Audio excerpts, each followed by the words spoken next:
अस्सलाम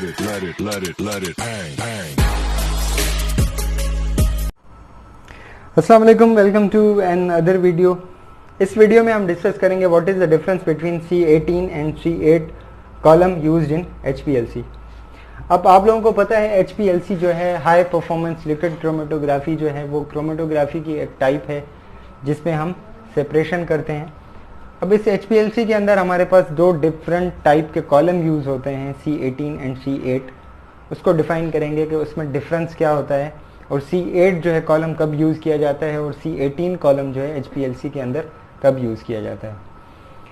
अब आपके सैंपल पर डिपेंड करता है कि आपकी सैंपल की नेचर जो है वो किस तरह की है, तो उस तरह का कॉलम जो है सेपरेशन के हवाले से आप यूज़ करते हो। अब C18 बेसिकली 18 जो है वो 18 जो है कार्बन स्ट्रक्चर जो है 18 कार्बन स्ट्रक्चर या 18 कार्बन चेन को कहते हैं, और C8 जो है स्टैंड फॉर जो है 8 कार्बन चेन जो है मौजूद रहती है उसके अंदर।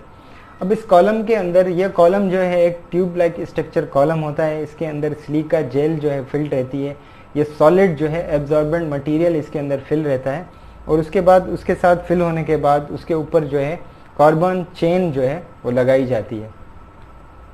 अब इन दोनों कॉलम के अंदर डिफरेंस मेजर यही है कि उसमें 18 कार्बन चेन है और उसके अंदर 8 कार्बन चेन है।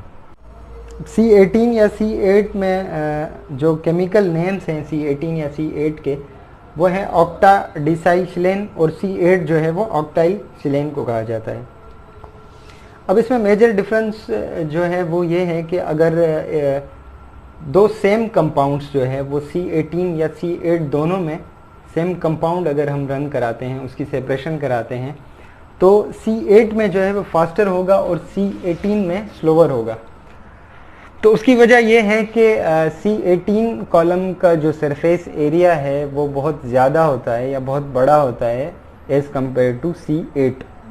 अब उसमें लॉन्गेस्ट कार्बन चेन होने की वजह से उसका सरफेस एरिया बढ़ जाता है और C8 में एज़ कम्पेयर टू C18 जो है उसका सरफेस एरिया कम होता है, उसमें लोअर कार्बन चेन होती है, तो इसकी वजह से उसका सरफेस एरिया जो है कम होता है। सरफेस एरिया कम या ज़्यादा होने की वजह से उसमें सैंपल भी जो है ज़्यादा देर जो है जल्दी मूव करता है या फिर जो है स्लो जो है मूव करता है।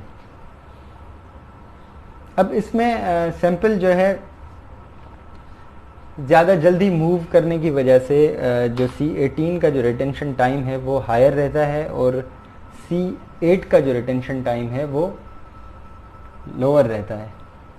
अब रिटेंशन टाइम को अगर डिस्कस करें तो रिटेंशन टाइम जो है वो ये होता है कि how much time sample stage in column. Column के अंदर जितनी देर जो है सैंपल रहता है जिसकी आप सेपरेशन कर रहे हो, सैंपल से मुराद ये है कि आप जिसकी सेपरेशन कर रहे हो, जिस सैंपल जो है जिसको आपने जो है HPLC के अंदर लगाया है सेपरेशन के हवाले से, तो वो सैंपल जितनी देर कॉलम के अंदर रहता है उसको हम कहते हैं रिटेंशन टाइम। अगर हम कंपेयर करें रिटेंशन टाइम को तो C18 का रिटेंशन टाइम हायर है और C8 का जो रिटेंशन टाइम है वो लोअर रहता है।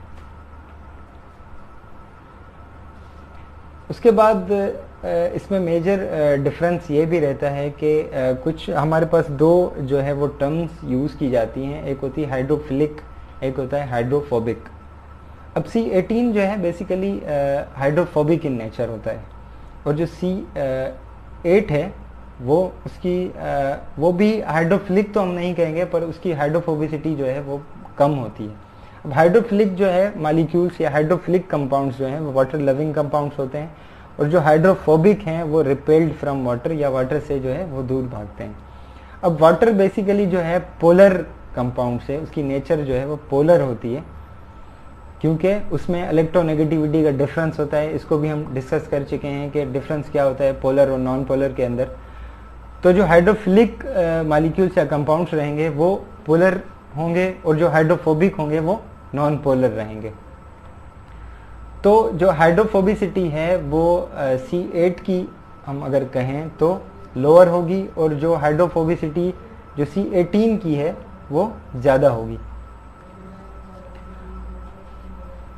अब उसके बाद अगर इनकी स्ट्रक्चर को देखें C18 या C8 की, तो उसकी स्ट्रक्चर इस तरह से होती है कि सिलिका जेल होता है, उसके बाद जो है ये CH2 ब्रैकेट में 17 लिखा हुआ है, उसके बाद CH2 ब्रैकेट में 7 लिखा हुआ है, तो ये 17 टाइम्स जो है चेन रिपीट होगी और CH2 में जो है 7 टाइम्स जो है वो चेन रिपीट होती है।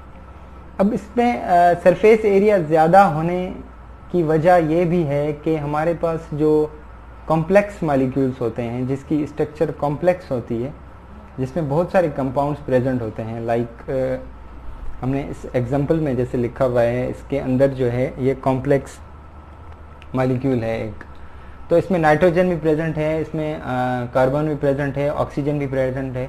तो इस कॉम्प्लेक्स मॉलिक्यूल को अगर हमें सेपरेट करना है तो उसमें कॉलम जो हम यूज़ करेंगे वो C18 कॉलम यूज़ करेंगे, क्योंकि उसका रिटेंशन टाइम हायर है। अब ये मॉलिक्यूल जो है ये ज़्यादा देर कॉलम के अंदर रहेगा और ज़्यादा देर रहने की वजह से इसकी जो सेपरेशन है वो बहुत ही अच्छे तरीके से होगी। अगर इसी कॉम्प्लेक्स मॉलिक्यूल को हम C8 में लगाएंगे तो C8 में जो है इसका रिटेंशन टाइम लोअर होगा और ये जल्दी जो है कॉलम से बाहर आ जाएगा और इसकी सेपरेशन जो है वो अच्छे तरीके से नहीं हो पाएगी। अब ये था हमारा C18 और C8। इसमें मेजर डिफरेंसेस जो हैं C18 और C8 में यही होते हैं। अब दोबारा जो है इस डिफरेंसेस को रिपीट कर लेते हैं। अब C8 या C18 बेसिकली कार्बन 18 या कार्बन 8 को हम कह रहे हैं। उसके बाद कार्बन चेन है, उसमें C18 की चेन है, कार्बन 18 की चेन है और उसमें जो है C8 कार्बन की चेन है। अब रिटेंशन टाइम जो है, मेजर डिफरेंस रिटेंशन टाइम का है, उसका रिटेंशन टाइम हायर है और उसका रिटेंशन टाइम जो है वो लोअर है। दूसरा जो है हाइड्रोफोबिसिटी का डिफरेंस है, जो है C8 जो है उसकी हाइड्रोफोबिसिटी लोअर है और C18 की जो हाइड्रोफोबिसिटी है वो हायर है। यह थी हमारी C18 या C8 का डिफरेंस। और मज़ीद वीडियोस देखने के लिए जो है सब्सक्राइब कीजिए, लाइक कीजिए और शेयर कीजिए। Thank you.